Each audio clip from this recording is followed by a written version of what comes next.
Welcome to my channel ielts by Knowledge. Please subscribe and press the bell icon for more videos. Section 1.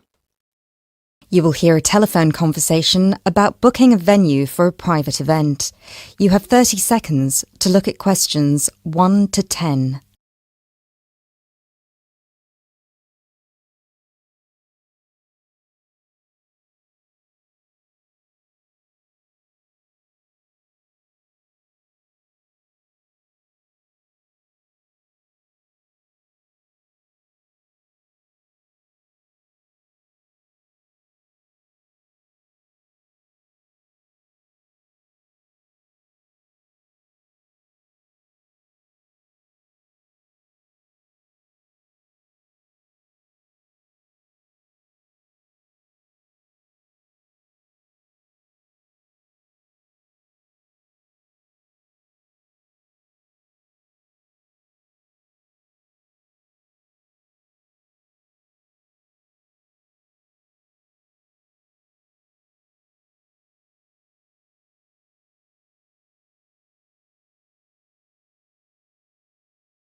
This is George and Dragon. How may I help? Hi, I'm calling to inquire about your upstairs venue.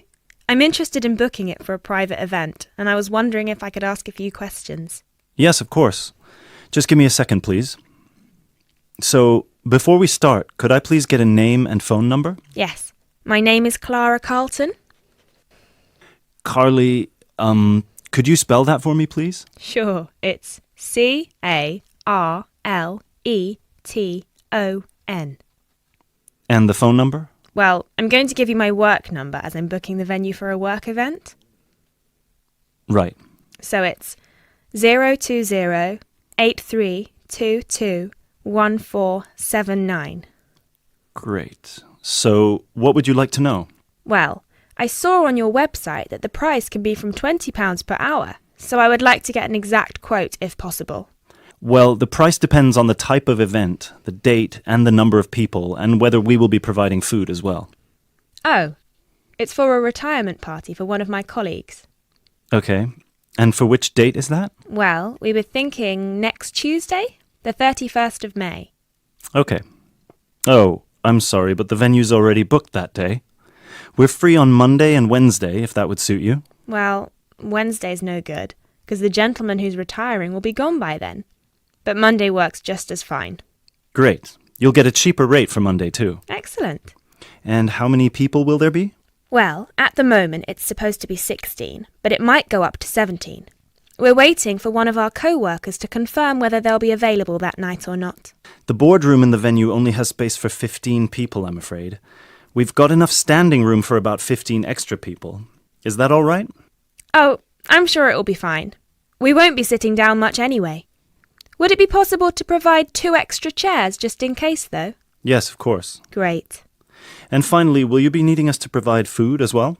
Well, we'll be bringing the cake, but I imagine that yes, we will be ordering some food as well. What are your options for nibbles? Well, we've got quite a vast selection depending on which type of menu you're interested in.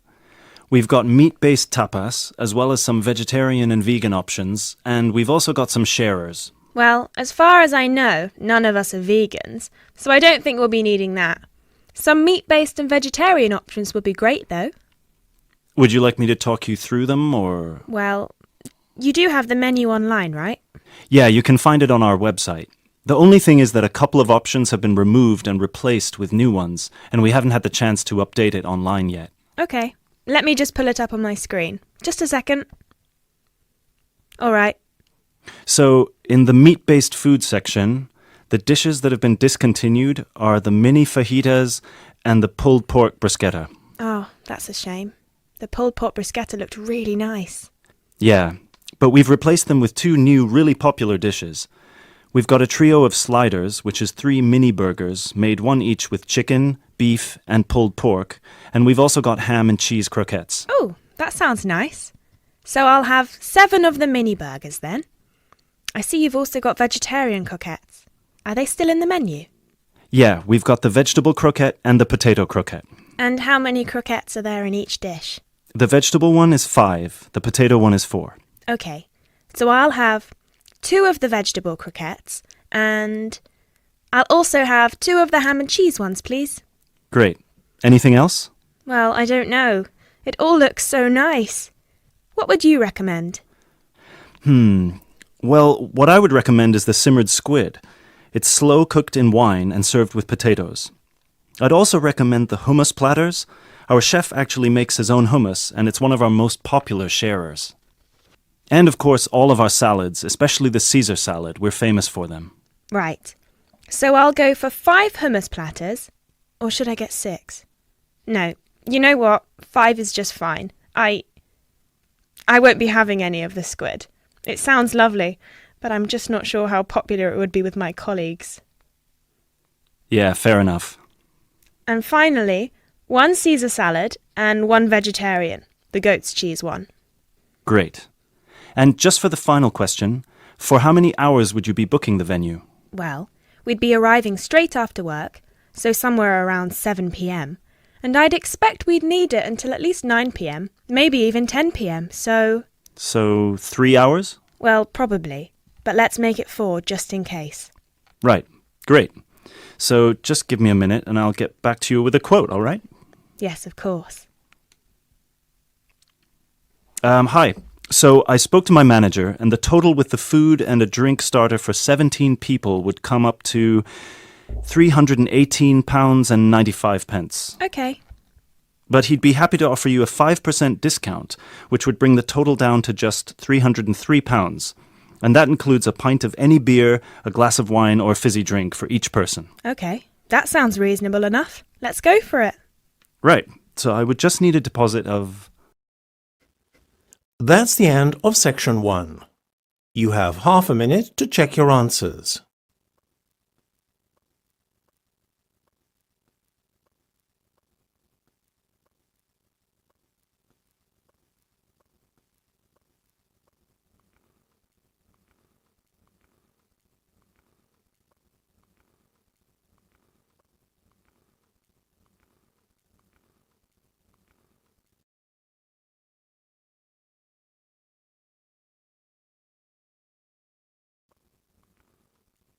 Now turn to section 2.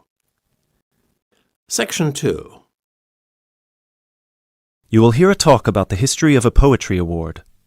You have 30 seconds to look at questions 11 to 15.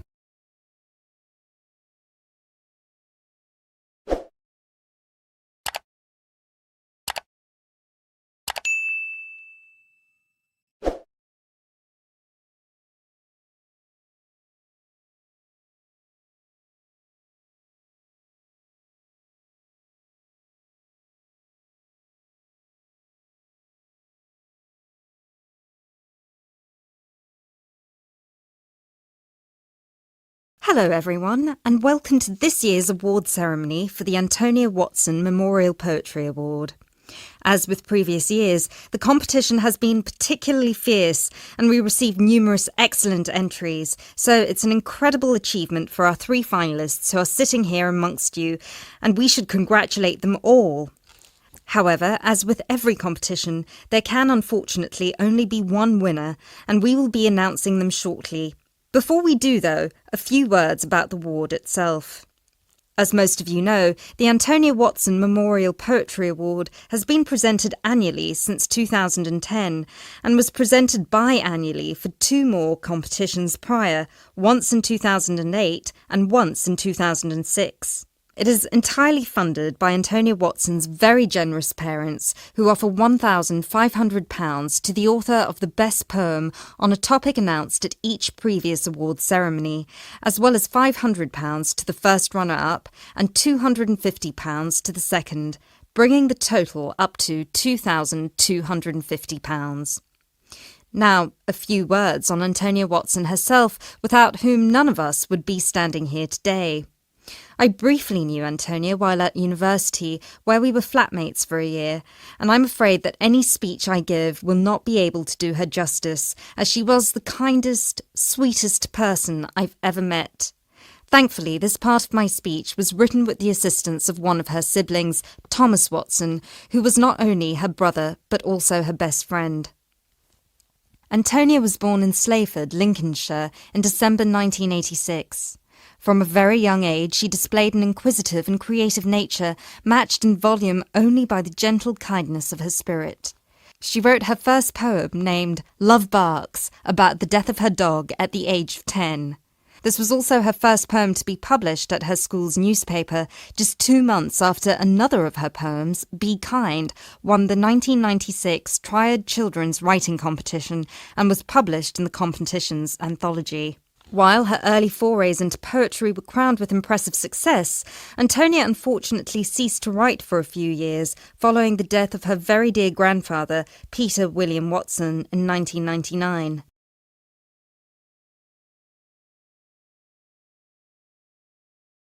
You now have 30 seconds to look at questions 16 to 18.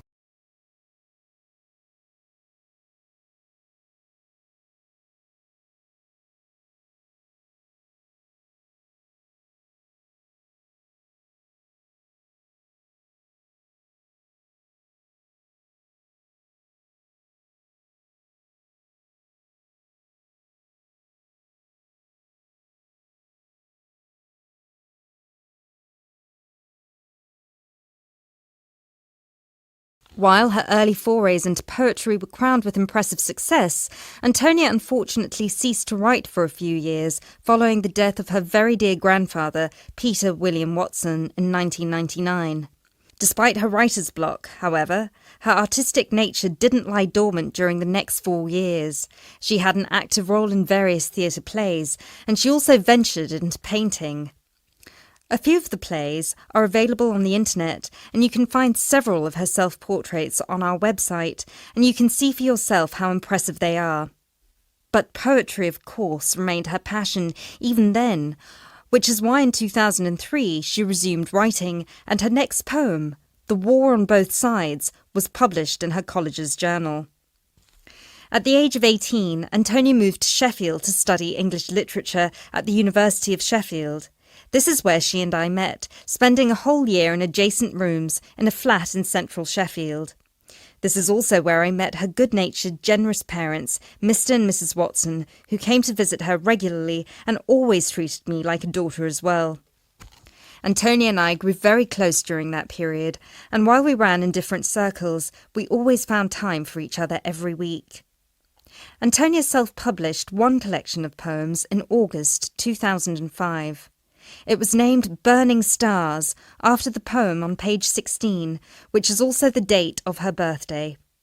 It was an immediate success amongst her peers at the University of Sheffield, and it was so cherished by her English literature classmates specifically that it had attracted the attention of one of her lecturers, who put her in touch with a literary agent. She had been due to begin working on her second collection right before her tragic passing in a car accident just 5 days before her 19th birthday in December 2005. You now have 30 seconds to look at questions 19 to 20.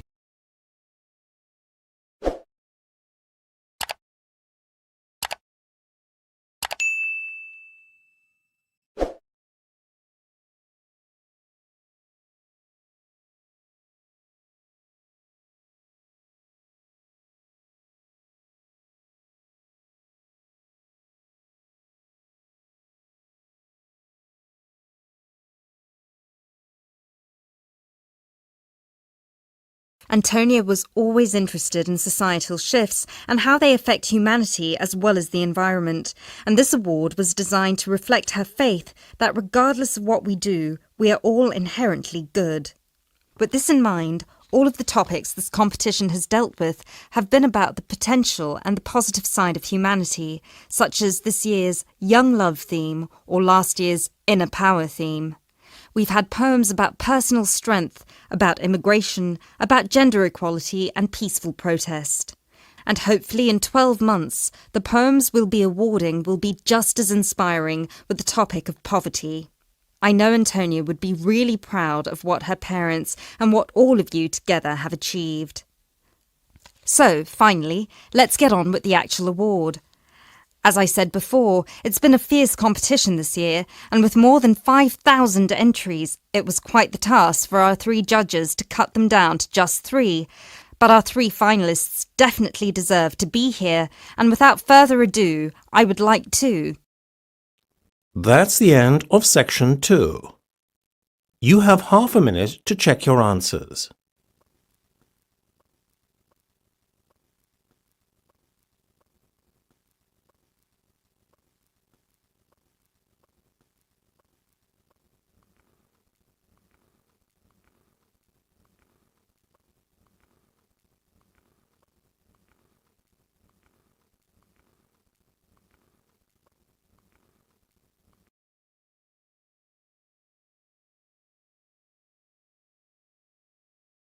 Now turn to section 3.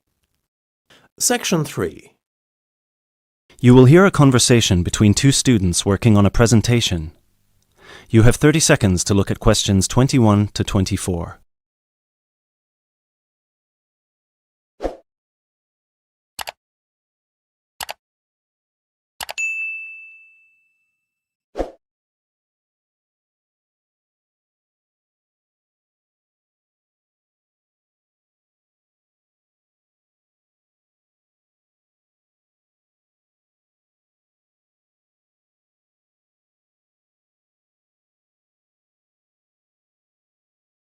Hey Chris, thanks for coming. Are you ready to practice our presentation for tomorrow? Yeah, just give me a moment to switch on my laptop. There we go. Okay, what do you think? Wow, that actually looks really nice. Well done. So, I've put the title up here in the middle, Reasons People Move Out of Their Parents' Homes. I thought we could start with the general graph outlining why people fly the nest at any age, and then we could break it down to age groups and social or ethnic backgrounds before we get into how our findings fit into what sociologists say about leaving your parents' house and what the effects of the timing and the circumstances of your decision can be. that sounds good to me. So we can start with the bar chart here. Do you think they'll be able to read the tiny letters here? No, which is why we'll have to read them out to them. Okay, so we could take turns then. I'd start with bar A, which says that the number 1 reason that young people leave home is to go to college or university. Exactly. And then I'd go on to the second bar, which gives the number of people who said they felt smothered by their parents' control over their lives and decided to get their own house to avoid that. Right. Then in bar C, we've got people who found a job and decided that it was a good opportunity to move away because of their new income. Yep, and then those who didn't feel exactly smothered by their parents per se, but more so because of the lack of room in their parents' house and the fact that their parents were around pretty much 90% of the time.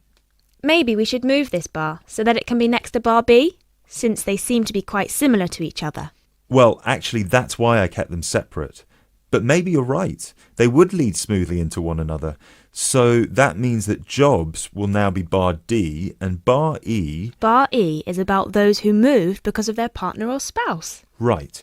And then at the end, we've got those who are pushed to leave by their parents and those who left because of a conflict at home. I guess at this point we should mention that, as expected, we had almost 0 people reply that they left home because of emancipation or abuse, despite the fact that our study was conducted anonymously, probably because the participants didn't feel confident enough to share such private details with us. Or maybe just because there was no one in our pool of participants with such experiences. Yeah.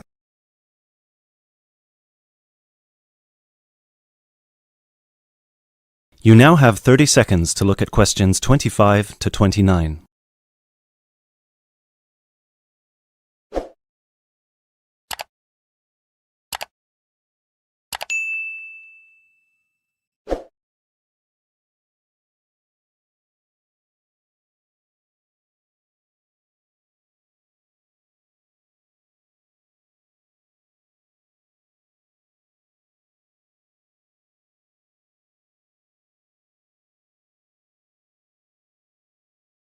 So then we can break it down to age groups and show these 4 different graphs for our 4 age groups. Under 18s, 18 to 20, 21 to 24 and 25 and above.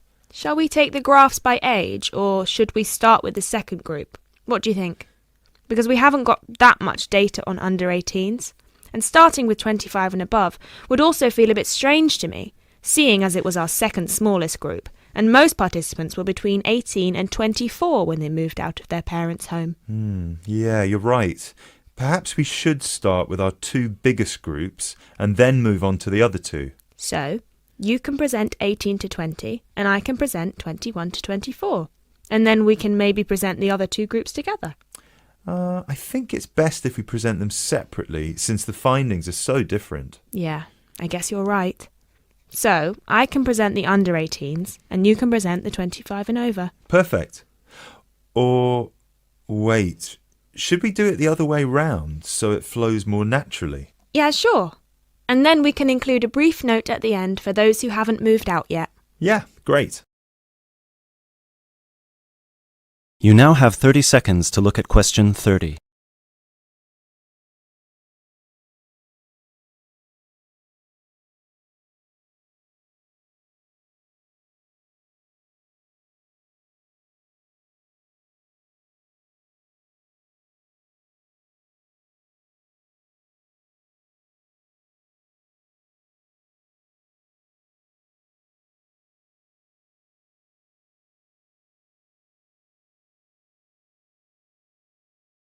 Excellent. So, then we can move on to the final chart before we get to the bibliography and explain what they said they found difficult when they moved out. Yeah, so we can say the biggest issue for everyone was finding a place to live, especially for those who didn't have a guarantor or didn't live in a student hall of residence. Yes, and that 30% of the participants also experienced some financial problems in the beginning, with bills and rent and food and everything. Right.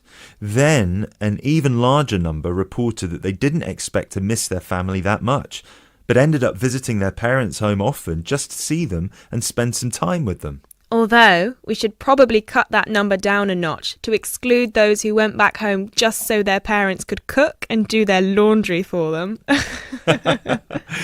Yeah, sure. Anyway, then we should finish off with the final issue, which was flatmates. Oh yeah, so we should say that a whopping 67% complained about the people they had to live with, and that they were often dirty and inconsiderate. Right. Great. So then we can move on to how our findings fit into... That's the end of section 3. You have half a minute to check your answers.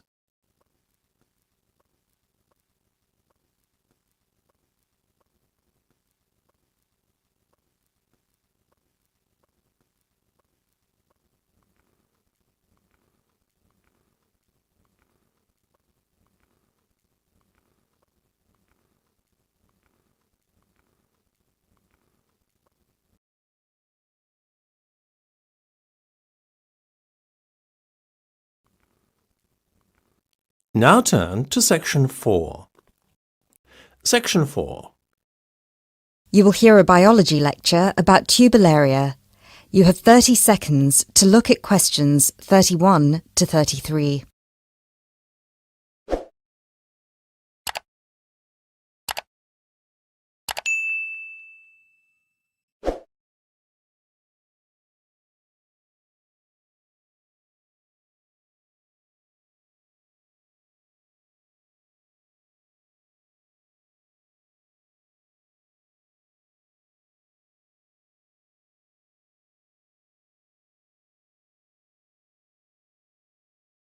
Hello, everyone.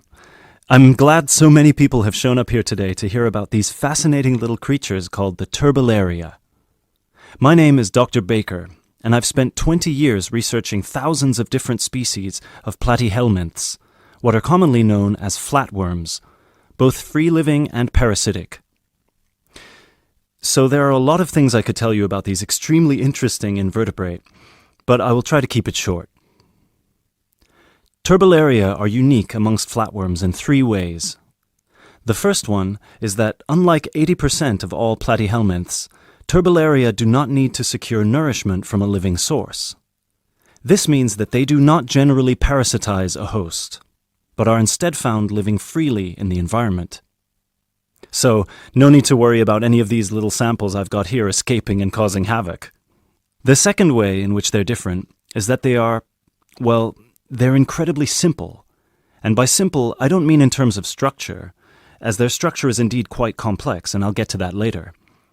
By simple, I mean that they're not the brightest bulbs in the box. Flatworms in general are not known for their cognitive abilities, especially when compared with other invertebrates such as cuttlefish or octopuses or even insects. But amongst flatworms, Turbellaria are by far the most primitive of the bunch. Finally, and this is a direct result of the first thing I mentioned, Turbellaria tend to have a much more complicated sensory system in their head region. This includes a set of eyes with receptors that can detect light, as well as chemical sensory organs that assist Turbellaria in locating food. Obviously, as other flatworms receive nutrition directly from their host, they have no need for this. You now have 30 seconds to look at questions 34 to 38.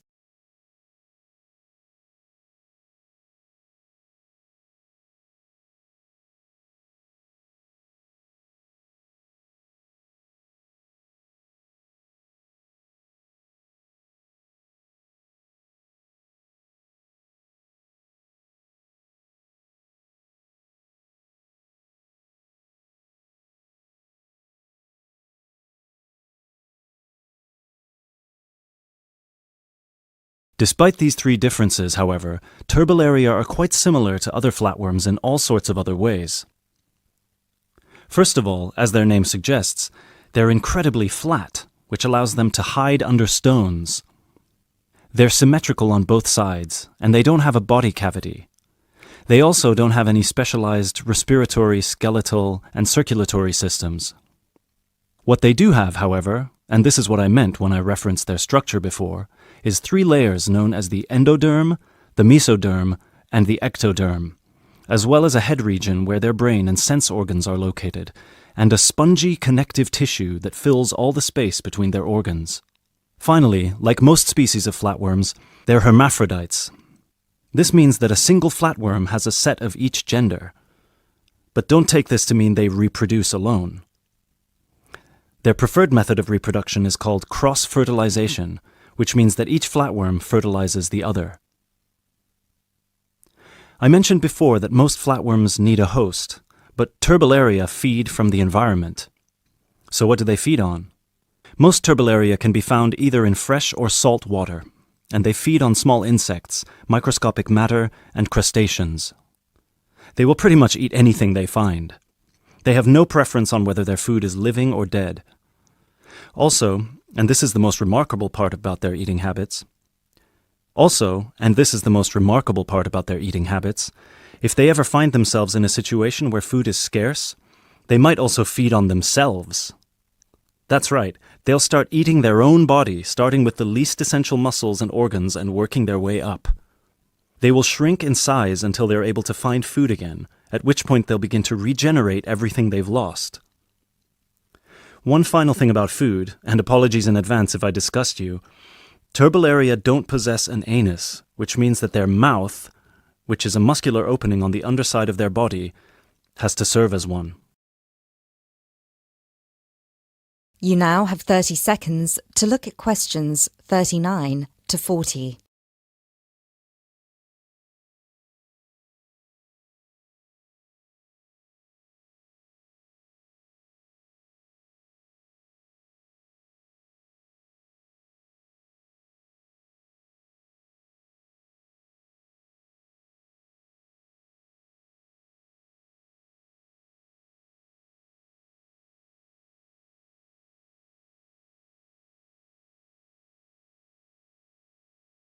Before I finish this presentation, one more thing you've probably heard before but weren't sure if it was a myth or not. I mentioned already that Turbellaria can reproduce on their own, but there's a second method they can use, which is known as fission. Now, as a child, you were probably told that if you cut a worm in half, it will grow into two new worms. That's not entirely true, but flatworms are not worms exactly, and they do have the ability to regenerate by splitting into two, perhaps even more smaller parts, at which point each part regrows the missing organs and becomes a brand new Turbellarian. Now this is extremely important for us, and this is how I'd like to close this presentation. Because their ability to regenerate endlessly makes them virtually immortal, and it might open pathways to regeneration in human cells, or slowing the human aging process, which is why scientists like myself have been studying these unique creatures, hoping to get some answers. Thank you for listening, and please come along to see me and my samples if you have any further questions. That is the end of section 4. You now have half a minute to check your answers.